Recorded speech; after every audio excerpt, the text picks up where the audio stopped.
Mən şokdayam. İlk dəfədir ki, mən video paylaşıram və o videonun 99% kommentləri ancaq qarğışdır. Ancaq bilmirəm indi o xanımların hamısı qaynanadırmı, yoxsa içərisində qaynana olmayanlar da var ki, sırf ancaq qarğış eləyirlər. Nə bilim, gəlinin canı çıxsın, nə bilim, onun bəlasını versin Allah ki, ancaq sırf qarğış. Ailə üçün bilmək olmur. Bilmir kim kimə nə eləyib, bilmir nəyə görə məsələn qaynananın gəlindən, gəlinin qaynanadan və yaxud da ki, ailə üzvlərinin bir-birindən xoşu gəlmir. Yəni bunun fərqli cəhətləri ola bilər. Amma bu qədər ağır qarğışlar bilmirəm. Məncə düzgün deyil, heç düzgün deyil.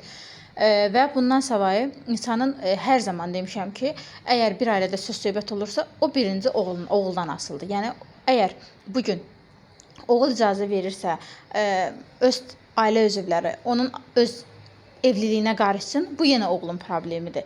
Və yaxud da ki, öz yoldaşı onun ailəsinə qarşı hörmətsizlik eləsin, bu yenə də oğlun problemidir. Çünki bir oğul sərhədi qorumağı bacarmalıdır və onu qoruya bilməyəndə mütləq ailədə söz-söhbət olur və belə böyük problemlər əmələ gəlir. Bayaq bir xanım yazır ki, çox xahiş edirəm, mənim də hekayəmi paylaşın ki, biz pul yığıb ev almaq istəyirdik, qaynanan bizim pulumuzu aldı və öz qızlarına xərclədi. Yəni buna bir oğul nəyə görə icazə versin, niyə icazə versin? Bu da çox qaranlıq və müzakirəli məsələdir ki, nə bilim, Allah hər kəsə kömək olsun və bir insan nə qədər pislik eləyirsə eləsin, mütləq o pisliyin qarşılığını alır. Ya bu dünyada, ya da o biri dünyada.